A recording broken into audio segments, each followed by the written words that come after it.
Over here, we've got China, which is Shanghai Stock Exchange. Wicked. Weak.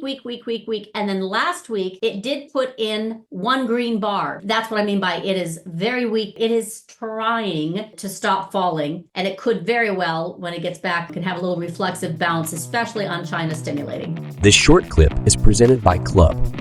Club provides access to Samantha LaDuc and her team of professional macro and micro traders, analysts, and educators. Club is ideal for active traders, investors, and institutions who want Samantha's best-of-breed market timing calls across all asset classes and time frames like chase, swing, and trend. Get the trade before it happens. Sign up to Club now and get full access to daily live trading room with Samantha LaDuc, Slack trading desk with detailed analysis and trades, custom trade support when you need it, and much more. For more information, visit www.LaDucTrading.com/club.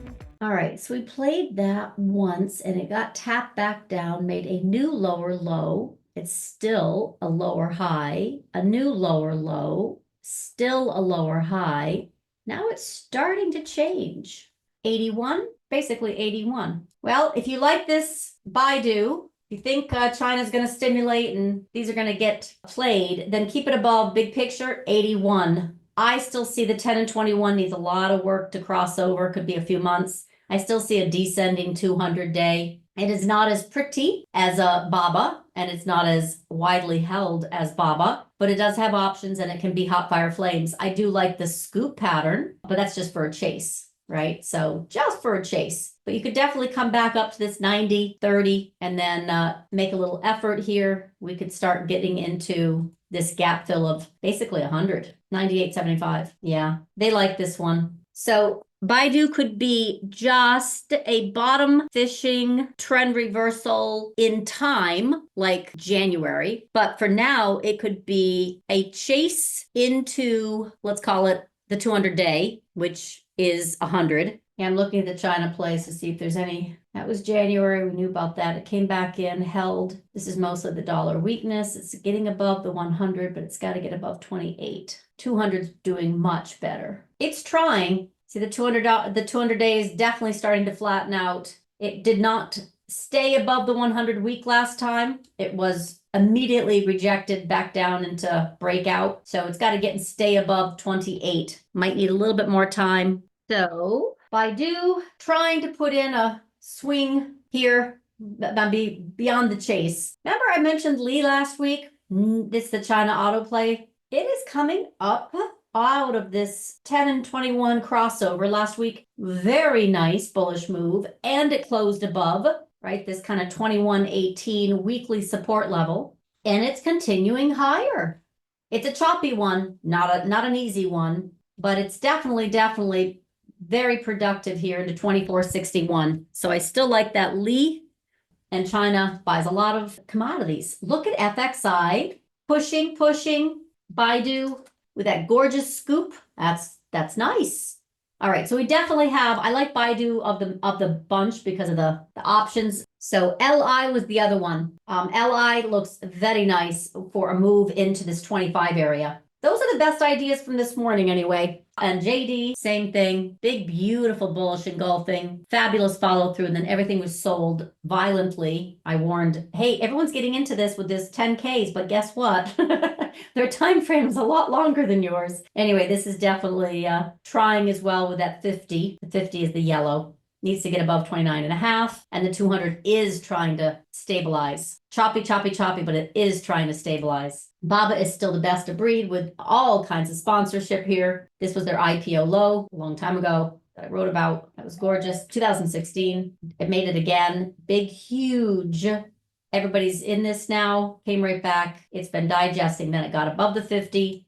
Came back to the 50. It is now above 83 and into that magenta, which is the 100 week. The worry I have is that this thing is still playing games. So if you have a lot of patience and you're chasing China because they're stimulating and cutting rates and all kinds of other things, also in the mortgage space, just be aware that this can do another pullback. And then you want to see it make you can pull back and you want to make it so that it makes a higher low on its next pullback. So in other words, you don't want it to break 83. It is China stimulus day. So last night I caught this little news item that China's monetary stimulus has just been announced. They had been kind of toying with the idea. Remember, they've already tried things like stabilizing their capital markets, like reducing, we were just talking about this yesterday, reducing mortgage rates because a large portion of middle class in China owns property. And this is a big hit to their housing market, what's happened in the past few years. So they're trying to incentivize buying and stock trading. And here it is. They finally just said, heck, we're just going to go for it. Do some monetary easing. And that meant stimulus as well. Their 10-year bond yield fell to 2% for the first time on record. So we're up here in this 3.8 plus area for our 10-year. They're at 2%. So this was a surprise announcement, and yet there were kind of rumors it was coming. The RRR got cut, which has also caused the dollar yuan to plummet. So we definitely had this falling while the dollar yen had already fallen and was starting to move back up. You can see this, right? Kind of stabilize at that key 140.80 area. But this is basically saying they cut their interest rates. 10-year is now at all-time lows for them, and brokers can tap into PBOC funds to buy stock. They're going to let funds actually, but I mean, this is like, whew. And they also had already reduced mortgage rates. They just reduced them even further.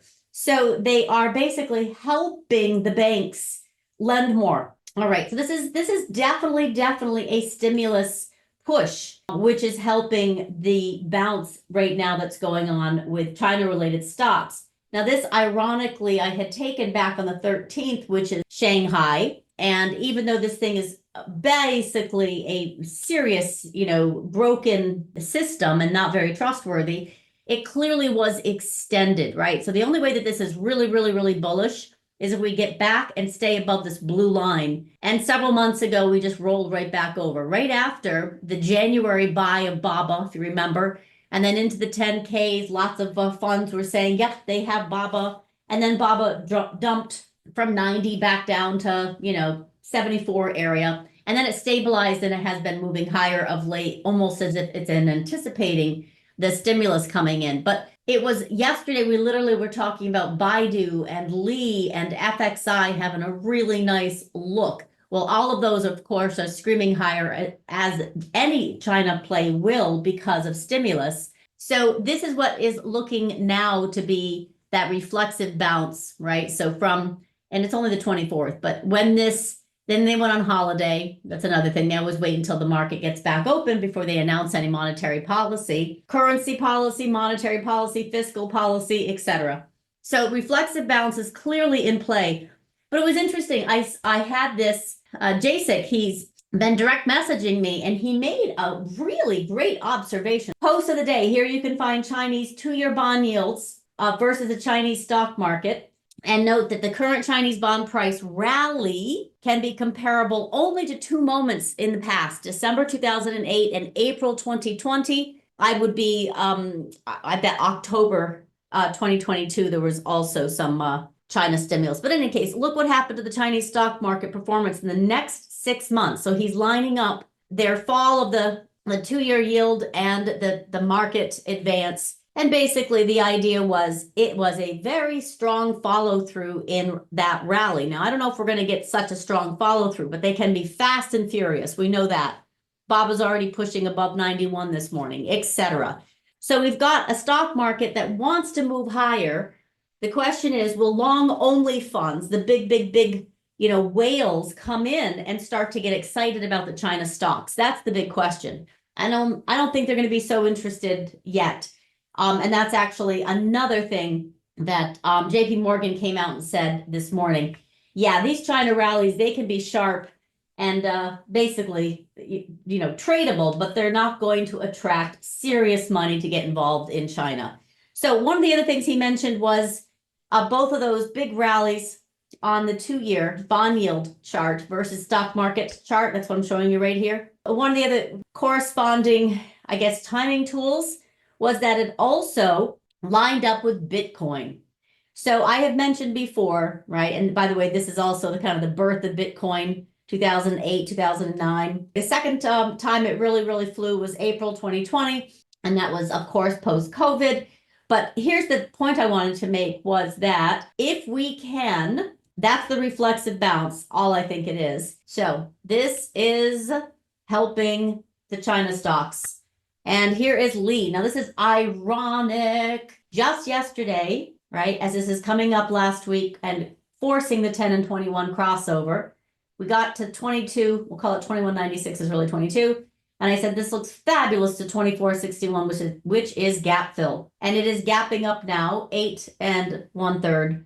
And it is literally on its way to hitting that 24.61. So LI is gorgeous. Congrats if you went into that. It still has room to go. And once it gets to 24.61, it will probably digest a little bit and then move up to 27.68. So first target, 24.61. Second target, 27.68, both in play. And there's 29.39. FXI is like sitting right atop of it, extremely extended. So that's stimulus in a nutshell right here. Boom. Subscribe to LaDuc Trading YouTube channel for more live trading room recap videos and other content.